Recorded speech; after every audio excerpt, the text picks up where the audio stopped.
Avant de commencer l'épisode, je vais juste te mentionner que l'épisode de cette semaine a été enregistré avant la folie du coronavirus, mais on a décidé quand même de la publier parce que ça pourrait te donner des idées pour le après coronavirus. Donc, sur ce, bonne écoute! Salut tout le monde! Cette semaine, sur l'épisode de podcast, on te parle de comment tu peux faire du cash, mais pas avec tes gâteaux ni avec tes biscuits. On te parle de comment tu pourrais faire de l'argent avec des produits divers et pour en savoir plus, en fait, il va falloir que tu écoutes l'épisode. Donc, restez à l'écoute! Bienvenue à Sucre et Compagnie, un podcast animé par Sandra Major, l'enseignante du sucré derrière lesucrefour.com.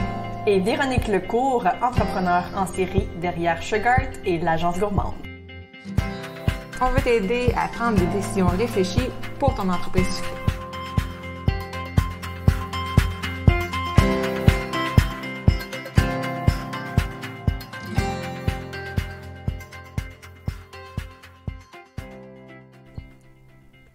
OK, donc, la semaine dernière, on a glissé un mot. On a ouvert le sujet. On a ouvert le sujet. On a parlé de paternité photo, puis comment gérer qu'une entreprise veut utiliser ta photo pour faire sa promotion. Puis là, ça a ouvert la porte à une source de revenus divers. Supplémentaire. Donc, avant de tomber dans le vif du sujet, j'aimerais mentionner que l'épisode est présenté par mon outil gratuit qui s'appelle « Fais ta place sur le web ». Dans le fond, c'est tous les outils que j'utilise pour gérer ma présence web, que ce soit mes réseaux sociaux, mon site web, etc. Donc, le lien est dans le profil. Tu vas le recevoir par courriel. Donc, Sandra, comment qu'on peut faire de l'argent autrement qu'avec nos gâteaux et nos biscuits? Comment qu'on fait pour diversifier, dans le fond, nos revenus? Il y a quelques façons. En fait, on a pris en note toutes les façons qu'on pouvait penser comme ça, là, vite. Et puis, je pense que la première façon, ce serait d'avoir, tu sais, comme, tant qu'à faire cuire un gâteau, aussi bien en faire cuire 2 ou 3. Et pourquoi pas en faire des gâteaux simples, en crème au beurre, style drip cake, que les gens pourraient personnaliser, congeler.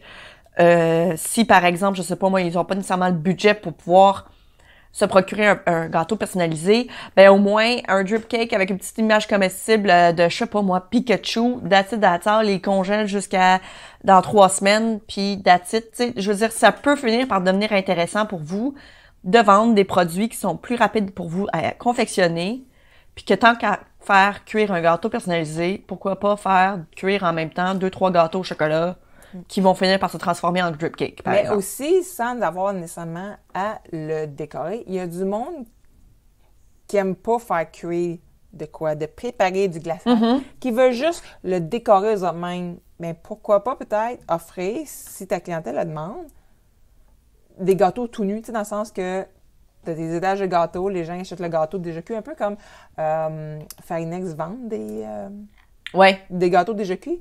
Mais on s'entend-tu que les tiens seraient meilleurs, là? Puis je vais donner un exemple de Myriam d'Imagine Cake qui vend son glaçage, qu'elle utilise elle-même. Elle en vend des pots déjà.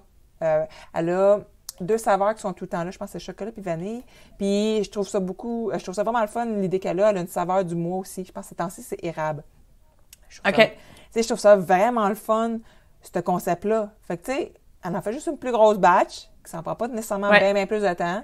Elle met ça en dépôt, au frigo. Je sais que le sien, son glaçage, il se garde vraiment longtemps au frigidaire, mais même au congélateur. Fait que ça, c'est une belle source de revenus aussi. Puis en parlant de Myriam, moi, ça me fait penser aussi à Karine, qui partage le même local. Elle vend des sacs de biscuits avec rien dessus. C'est des mini-biscuits. Fait que, tu sais, ça, mettons, il te reste des restants de pâtes, ben, tu peux faire un paquet de mini au travers de ça, puis ça te fait des biscuits à vendre comme ça en sac, que les gens peuvent manger avec leur café, leur thé, peu importe. Donc, ça fait que c'est pas juste toi qui as besoin de les manger, les biscuits, là. Non, c'est ça. Puis en même temps, c'est ça, c'est des retailles, tu sais, même à ça, je veux dire, même par exemple pour les retailles, pour les gâteaux aussi, ça pourrait finir par devenir intéressant, un peu trouver une façon de les réutiliser, ça finit par te donner, au bout du compte, peut-être une façon d'avoir un revenu supplémentaire, justement, là aussi. Ça pourrait devenir intéressant. Écoute, je lance ça comme ça dans les airs parce que j'ai pas vraiment d'idée qui me vient en tête.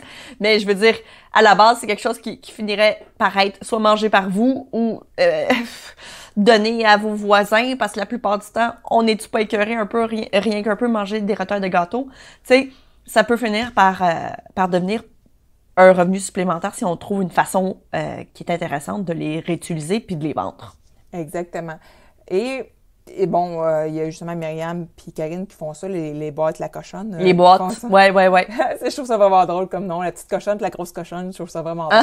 Mais justement, ça leur permet d'éviter du gaspillage aussi. Ouais. Les cake pops, ça pourrait être aussi une option. C'est sûr que ça demande plus de temps, par contre, là. Ouais. Mais ça peut finir par devenir intéressant. Sinon, même des crumb cakes. Donc, qu'on utilise avec des retards de gâteau. Il y a une façon de pouvoir les utiliser. Il y a aussi comme des étages. Je ne sais pas trop comment que les gens font, là, comme des étages de crème, étages de grottailles, des petits fruits. Oui, des bagatelles. Voilà, tu sais, ça peut être quelque chose aussi super intéressant. Oui, parce que j'en vois dans des genres de pots maçons, les gens ils mettent un dépôt sur le pot pour qu'ils le ramènent. S'ils ne ramènent pas le pot, ils n'ont pas leur dépôt. Fait qu'il y a ça C'est aussi. Ça. Donc, ça peut devenir intéressant parce que ça finit par être quelque chose de facile à faire, rapide, quelque chose qui prend un peu plus de temps quand même, là, c'est sûr, mais ça peut finir par devenir un revenu supplémentaire intéressant. Peut-être que les premières semaines, ce ne sera pas nécessairement super populaire parce que ce ne sera pas toute votre clientèle qui va le savoir, mais si ça devient quelque chose de récurrent, les gens vont peut-être même finir par vouloir comme vous en procurer, même quand vous en faites pas nécessairement la promotion. Tu sais, ça peut devenir intéressant. Autre chose, oui, les images comestibles. Oui. Si, dans le fond, vous en faites déjà pour votre entreprise, pourquoi pas essayer de l'offrir aux autres? Hein? Tu sais? Je veux dire, ça peut finir par devenir un service intéressant. C'est sûr que c'est peut-être... Puis tu sais, je sais que ça peut devenir un peu compliqué, dans le sens...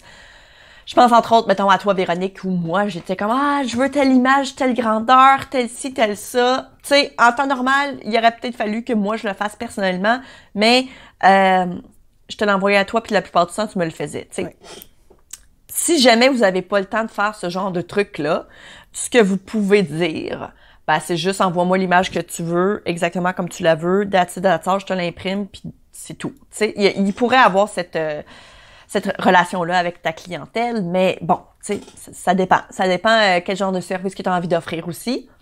Mais ça peut devenir intéressant au niveau des images comestibles. C'est pas un très gros... on fait pas full cash avec ça, mais... Moi, à un moment donné, c'était quand même pas mal payant, là. Ouais? Oui. C'est un produit très rentable. Très rentable. Très rentable? Ouais, c'est très rentable. Je dis ça de même. Et dans le fond aussi, il y a de plus en plus la mode aussi des imprimantes 3D. Les coûts sont de plus en plus accessibles. Puis je sais qu'il y en a plusieurs qui s'achètent des imprimantes 3D pour leurs propres besoins. Mm-hmm. Et dans le fond, c'est pour imprimer des emporte-pièces. Entre autres. Ou des toppers, peu importe. Il y a toutes sortes de... Fait que tu sais, si on le fait pour nous autres mêmes, après ça, on peut aussi l'offrir ce service-là à d'autres qui sont autour de nous. Fait que dans le fond, ça vient rentabiliser aussi notre machine, notre équipement. Donc ça devient une chose intéressante. Puis aussi, il y a les cours en général. Mm-hmm. Parce que il y a toujours quelqu'un qui va en connaître moins que toi. Voilà. Tu sais, fait qu'il y a toujours moyen que tu montres quelque chose à quelqu'un. Peut-être que tu ne montreras pas du 3D à quelqu'un, mais peut-être que tu vas pouvoir faire des cours, mettons, pour des ados. Ou comment recouvrir un gâteau de pâte à sucre. Ça peut être des cours basic, mais il reste que tu es capable de montrer à quelqu'un comment faire un gâteau. Ça peut être des cours, si tu as la patience, ça peut être des cours pour les enfants. Si tu as la patience. Absolument. Puis ça peut devenir super intéressant durant la semaine de relâche. Là. Je veux dire, si tu en fais quelques-uns durant la semaine de relâche, ça va devenir très payant. Exactement. Il y a ça. Puis aussi, évidemment, je vais pousser nous autres, ce qu'on fait, les cours en ligne. Parce que, tu sais, je te dis pas, construis ta propre plateforme. Non, mais fais pas ça. Là, tu vas en perdre du temps en maudit, mais nous autres, on est ouvertes tu sais, à offrir une place sur nos plateformes pour dire « Hey, je peux faire des cours, j'ai quelque chose à montrer. C'est ça. J'ai un savoir qui serait intéressant à partager. » Fait que ça devient des revenus récurrents que, hey, c'est online, puis ça devient récurrent. C'est ça. Dans le fond, c'est sûr que dans le fond, c'est pas un coût que vous allez faire d'un coup. C'est pas, en fait, de l'argent que vous allez faire d'un coup. C'est de l'argent que vous allez faire de façon plus ou moins... dans le temps, là. Ouais, c'est ça, exactement. C'est comme, tant si longtemps que vous allez le partager puis le promouvoir, vous allez faire de l'argent. C'est carrément ça, tu sais. Ouais. Donc, ça peut devenir intéressant. C'est techniquement comme un cours en duo parce que, bon, vous utilisez une plateforme qui est déjà disponible, comme celle de Véronique ou la mienne, ou encore là, ça pourrait être aussi une autre plateforme qui existe déjà aussi, mais qui, à ce moment-là, par contre, un petit peu moins de...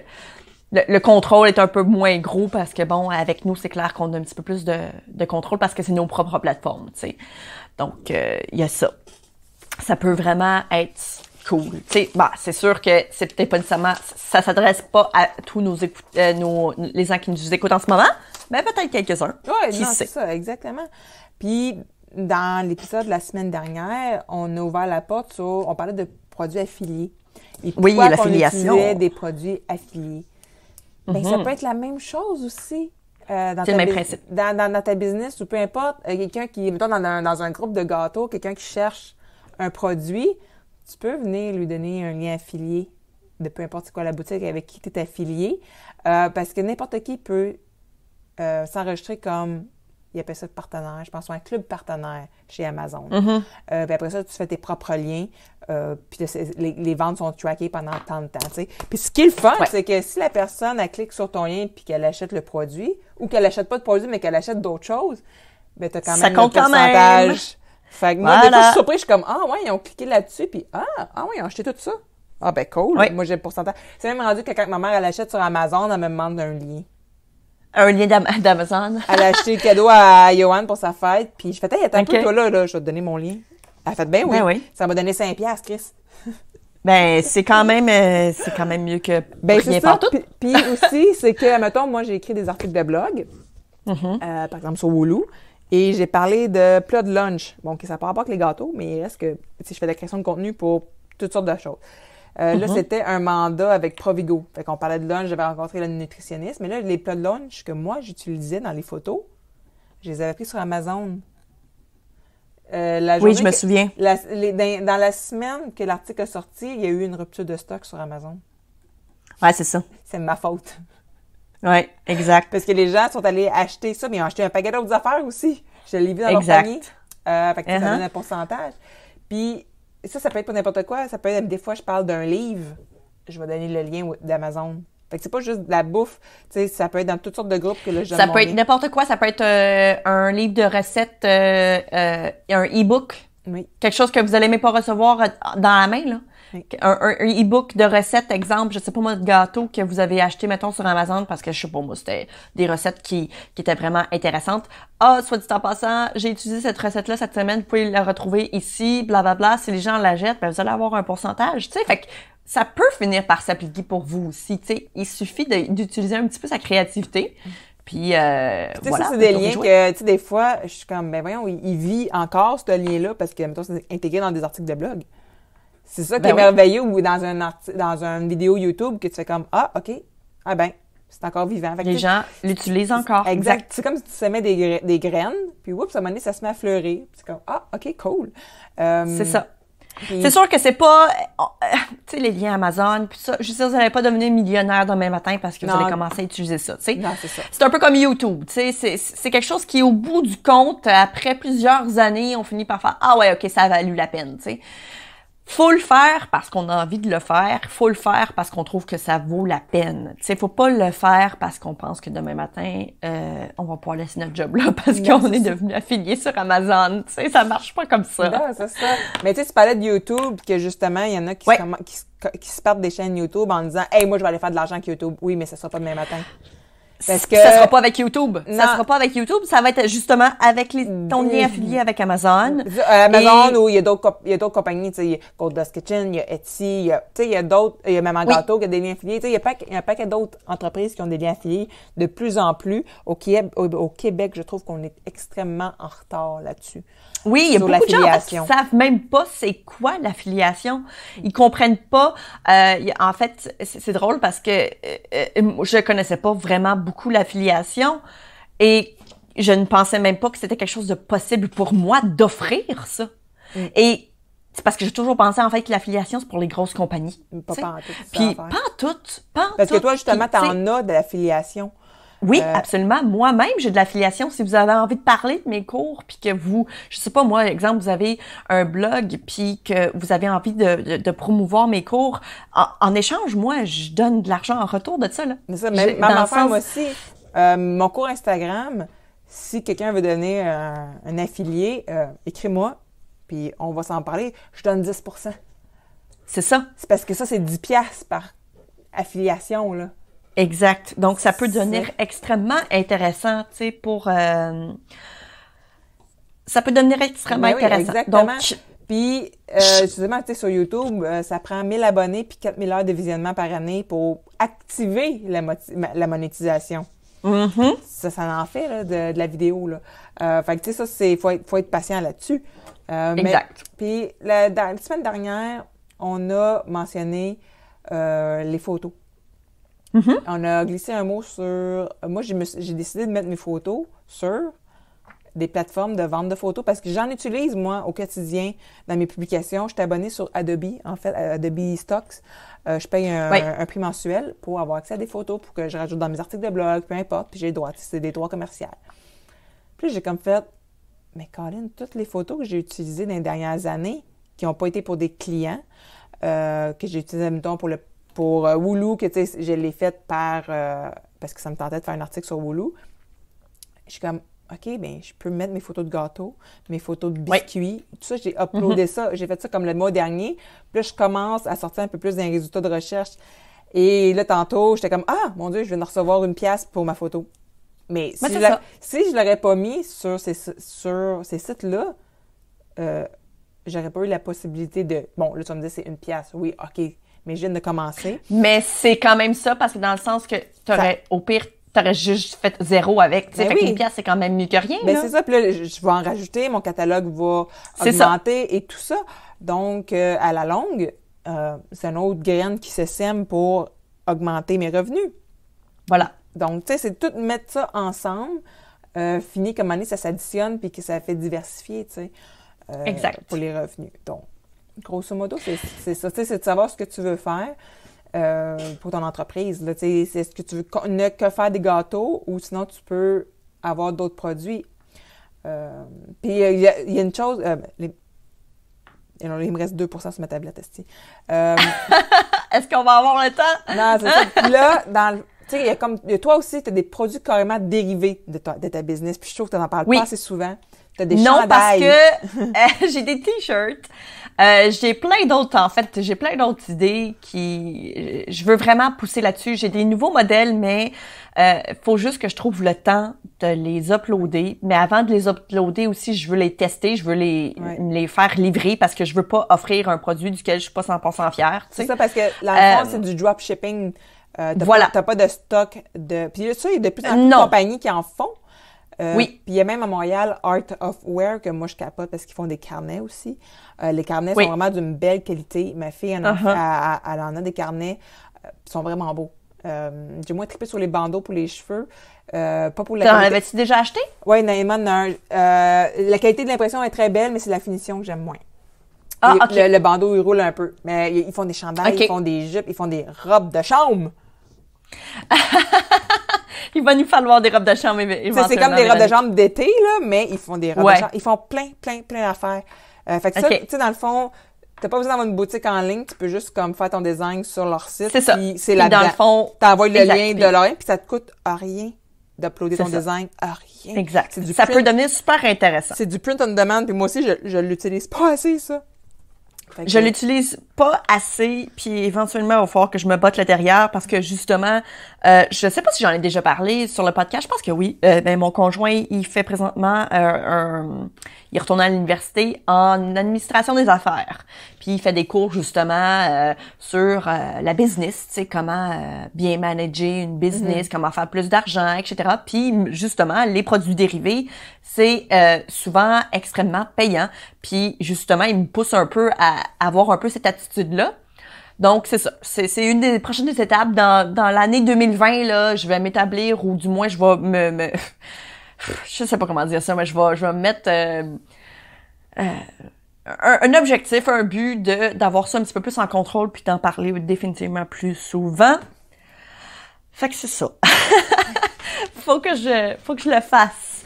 Mais c'est ça. C'est souvent juste l'étape de plus. Puis tu sais, ça me fait souvent penser à ce que tu m'as déjà dit. Tu sais, j'ai arrêté de faire des vidéos parce que j'aimais pas la qualité. Puis si tu avais jamais arrêté, voilà, à quel point tu serais déjà rendu tellement loin. Ah oui. C'est un peu le même principe par rapport à tout ce qu'on vient d'expliquer en ce moment. Exact. Juste d'offrir éventuellement un produit comme ça. Oui, c'est sûr qu'au début, peut-être que ça va être un peu plus comme difficile de manager puis tout ça, mais après un certain temps, ça va être établi et ça va être comme tout va bien rouler, tu sais, dans le sens que oui, OK, vendre une image comestible à des gens, peut-être que sur le coup, vous allez faire « Wow, OK, non, dans quoi je me suis embarquée? » tu sais. Mais après quelques temps, ça peut être fini par être un revenu intéressant, suffisamment intéressant que vous allez continuer à le faire, puis qu'à un moment donné, vous allez juste vous dire « Colin, OK, c'est comme ma vache à lait. » tu sais. Ouais. Dans le sens que je m'en rends même pas compte, puis c'est de l'argent qui rentre d'un bord, puis que je me rends pas compte à quel point ça me prend peu de temps, mais que je fais plus d'argent. Ouais. Donc, ça peut finir par devenir ça. Il suffit juste de faire le pas en avant dans la bonne direction puis de te dire, bon, OK. Puis c'est sûr que tout ce qu'on vient de vous dire, là, vous allez pas faire ça demain matin, là, toutes les étapes. Là, vous en choisissez un au départ. Là. On commence par un, puis après ça, vous finirez peut-être par en accumuler. Là. Mais sur le coup, on commence par se dire, OK, on fait un projet, que ce soit c'est les images comestibles ou je sais pas moi, imprimante 3D, un cours, n'importe quoi, ou genre vous inscrire à Amazon, peu importe là, tu sais. On commence par une affaire. Ça a été pas mal notre épisode d'aujourd'hui. Ça pourrait sembler très intimidant pour beaucoup de monde parce que, évidemment, tu sais, quand vous faites des gâteaux, vous pensez définitivement pas au reste. Dans le sens que, tu sais, je veux dire, vendre du glaçage. Tu sais, je veux dire, ça vient peut-être pas naturellement pour vous, mais essayez de voir, tu sais, qu'est-ce que vous vendez déjà, ou plutôt, qu'est-ce que vous faites que les autres pourraient être intéressés à acheter. N'importe quoi. Un produit que vous avez déjà chez vous, puis que vous vous dites, OK, je peux en faire la distribution, que ça va pas nécessairement me prendre plus de temps. Pensez-y. Encore une fois, comme je vous disais, là, mettez-vous pas demain matin à essayer de faire tout ce qu'on vient de dire dans la même semaine. Ça marche pas. Utilisez une chose à la fois. Essayez de faire une étape à la fois, en fait. Donc, voilà. Un gros merci à Véronique, même si elle a dû nous laisser un peu trop vite. Mais sur ce, je vous souhaite une super belle semaine, puis on se revoit la semaine prochaine. Bye! Si tu as aimé le sujet de ce podcast, viens nous rejoindre dans le groupe sur Facebook Sucre et compagnie pour que tu puisses continuer la discussion avec notre communauté. Si tu nous écoutes sur l'application de Apple Podcast, j'aimerais t'inviter à laisser un review et un 5 étoiles parce que comme ça va nous permettre de nous faire découvrir aux gens qui ne nous connaissent pas puis ça pourrait les aider dans leur business aussi. On t'invite aussi à faire un screenshot de l'épisode que tu écoutes en ce moment, de sorte que tu puisses ensuite le partager sur Instagram. Tu peux me taguer moi avec Le Sucre au Four et Véronique avec Agence Gourmande. Comme ça, on va pouvoir te repartager dans nos stories pour que tu puisses te faire découvrir par notre communauté.